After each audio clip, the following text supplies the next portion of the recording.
Am I? I mean, like, how long? So we start Master Dave. How long have you been training or In all, doing martial? Yeah, in all. um, well, I was doing Taekwondo for, I think it was 38 years. And then I got into Krav sort of towards it. So all in all, I've done 20 years of Krav.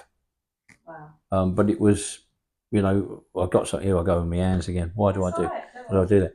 I'd gone so far with the Taekwondo, and then the Krav started here, and then they came together, and then it sort of the Krav took over. Yeah. So it's been a few years doing it. I've done bits and pieces. I'd done a little bit of training with my brother, who was a Sifu in Wing Chun. We used to get together and do this sort of thing. I did do a bit of Wing Chun, but it wasn't really for me at the end of the day. It's all right doing it with your brother because it's a different ball game. Yeah. But I tried it with another guy, and I couldn't really get it together. So what's the difference between Wing Chun and Krav Maga? Um, it's very hard to put into words. Our stance is very much the same, but it's just like the chi sao and things they do. It's called sticky hands. I could never master it. I could never master it. Yeah, that's what they call it. Really? It's chi sao. Yeah, you do, and then you change over, and I could never do it. Wow. And the instructor I was doing it with, he used to punch through the middle, and he used to say thank you because I couldn't close up. I couldn't do this. You got to keep close together. And he used to go, thank you. And he used to punch me every time. I couldn't get on with it. I done about, I think it was about a year, 18 months. I think I done the half of the first pattern. Yeah. I can't even, Same Dowd or something. I can't remember what it's called. But, no, it's very similar. I like a lot of the things from Wing Chun. There's movements in here that I still put into that I did learn from my brother, a tarn and a bong and this sort of thing. I'm not very up on all of it all because I didn't do it that long, but yeah, I like to put bits of the Wing Chun in. But this cheese salad, it's quite a weird thing to do. They make it look easy, the guys that do it. I mean, they've got to give them credit. They do this thing, and it's time to change over, and they change in mid thing. Wow. And then they just it is good, but So you prefer Krav Maga? yes, it's when I first saw Krav, I'd never even heard of it. It was I was working, and a couple of guys came in from up the road, and they said, "You do a martial art, Dave?" And I said, "Yeah." They said, "There's a seminar going on at Hemel Hempstead Centre." I said, "Oh, what's that?" They said, "Krav Maga." I said, "What the blade? I never heard of it." So I went with a guy called Steve, who's Taekwondo and Hapkido, and he came along, absolutely loved it. I thought, blimey, this is for me. So it overtook the Taekwondo because the Taekwondo, I started it very late. I never started it till I was in my 40s. Yeah. And I couldn't, the spinning kicks, I wasn't very good at them.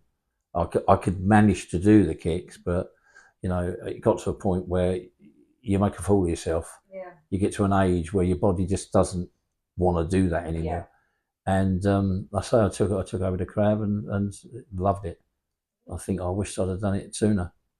Oh, you have the conversation with me all the time. I wish I'd done it sooner. And I go, well, actually, probably this is the best time they've ever done it because it's that whole journey and maturity. But I knew when he was going down the same road as me, exactly.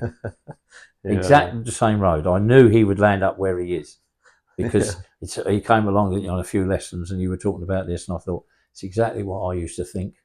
And then the Taekwondo, I said, yeah, exactly what I used to think. So I knew he was going down the same road. But my instructor said to me, he goes, "Don't give up the Taekwondo." And I went, no. I'm going to just go on a Monday. I'll still do the classes here. I'll go on a Monday.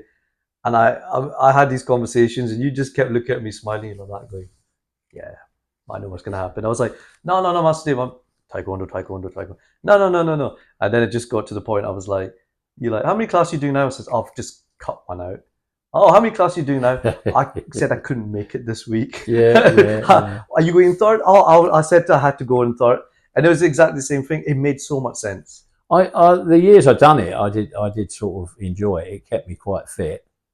It was a taekwondo basically that saved my life because I had the heart problem and what have you. And you know, I sort of said to the guy, I got to pack everything up. He said, no. He said, what you've been doing has saved your life. Carry on doing it. So the actual training had to keep me quite fit. I say it's beneficial for footwork. It's something that we talk up and down the hall, up and down the hall. It's the same with Wing Chun. They do the same thing over and over and over again, so it becomes perfect. You know, when they do the blocks and the arrow walking and what have you, it's all, you know, you do it so many times. Because when you teach now, I never have to look down because I know where my feet are going. You know, if I'm showing somebody something, I've got to block a knife. I obviously see my hands and where I'm striking, but I know where my feet are because of taekwondo. It was years of it's true. Doing this, doing that. Did you find it something? I have to say to the students, go trust your feet. Don't keep looking down, because if you're looking down, you can't see the target. Yeah. They're looking down like this. They don't look down. Just trust yourself. Yeah. As long as you're not doing the splits. But if you haven't gone anywhere to learn that, that's very true as well. Yeah. It's like, you know, what are my feet doing? Where are they? We used to get the ladder out, and every time the students would walk and look at the ladder, like, oh, it's footwork. Oh, it's footwork. Oh, it's foot. And I was like, but it will make sense. So what I had to do was, when you do the footwork, and I says, right, now I'm going to attack that person. And they're like, oh yeah. I was like, well, you know, you don't get grey hair just for turning up. I mean, I do paint it in to try and look mature, but you know. Yeah. So what's your story? I mean, how long have you been doing whatever you're doing? I've been probably doing Taekwondo and Krav mixed together for nearly 30 years now. Wow. Everyone showing my age now. But my first foray into martial arts was when I was about 5 or 6 years old. My mum took me to, this is the time in the early 80s when judo was a big thing. Oh yeah, the Olympics. And my auntie was doing judo, and my mum goes, right, we'll go. And this is the ironic thing, you know, the sliding door moment that you have. Yeah. We're walking up the street, and the right hand side was judo, and the left hand side was taekwondo. Yeah. And I was more suited for taekwondo because I was like a beanpole, right? I mean, people used to pick me up at judo and go and get a grading. And I went in and I couldn't do it because I couldn't do the moves. I was too light. I was too weak. I was whatever it was.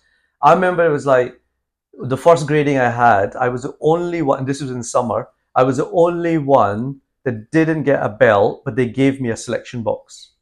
This is summer. And I got a selection box. And I remember there's a picture of me standing there like this with a tear coming down holding a selection box where everyone else got a yellow belt. What was in the selection box? It was at that time it was like Marathon or Snickers, or it's called Snickers. Oh, it was a Christmas one, because it was a sweetie one. Yeah, and when I went home and I opened it up, the chocolate was going off because it was from the Christmas before, and this is summertime.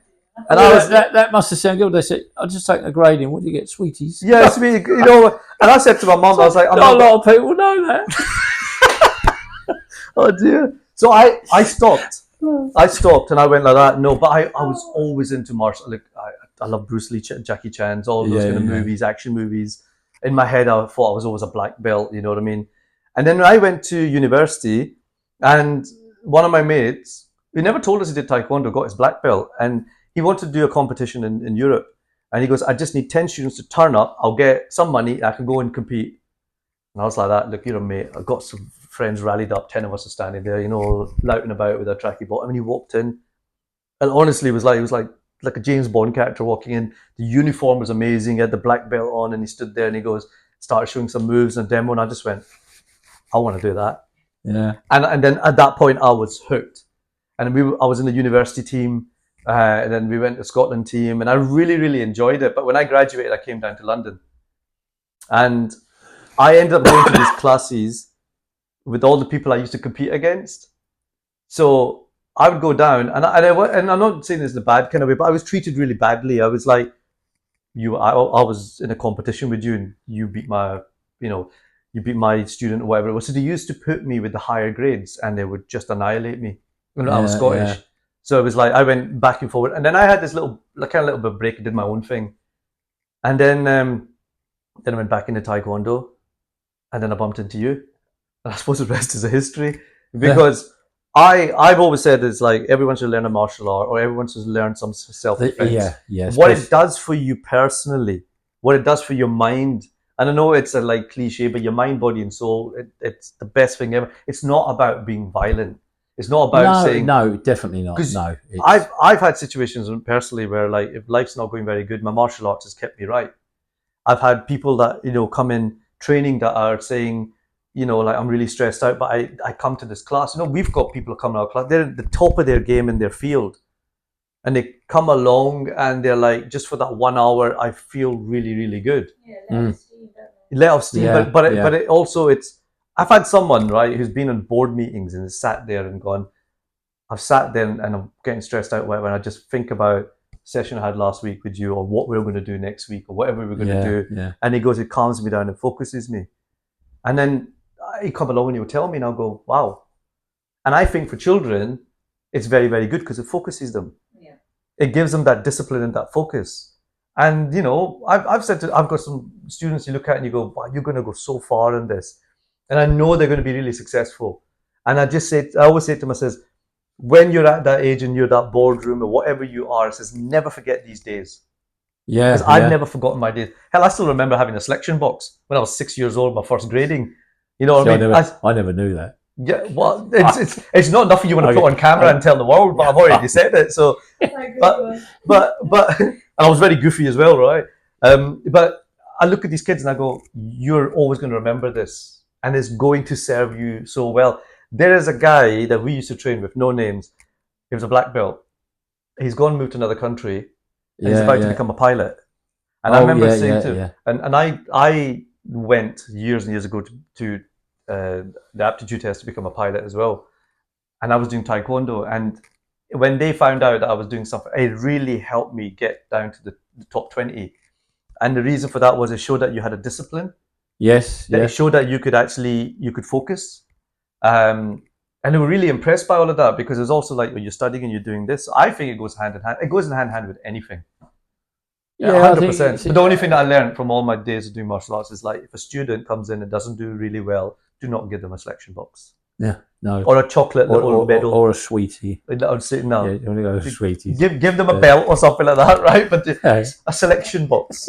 So yeah, that's my and yeah, I'm not going to stop. I'm going to keep on going as long as I can. I think I don't know whether I was the other week when I was up here. I had a few drinks. And I don't know. I was prattling on about a few things and what have you. But it changed my life completely. Mm-hmm. From being, I can't use the word. It's AH. I was, but it changed me completely. AH. Arsehole. I was going to say, just watch the videos.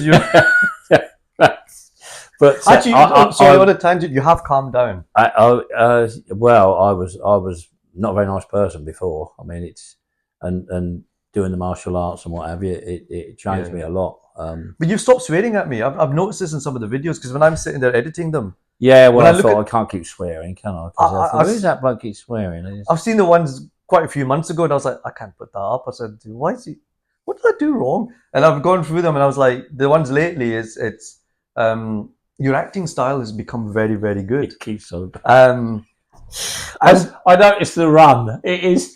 Oh, brilliant! That's absolutely brilliant, honestly. Well, for the youngsters over there, that would be a perfect meme. Do you know what I mean? The hands are going 100 miles per hour. but it was. Do you know what? On a tangent, today was like we're doing a scenario.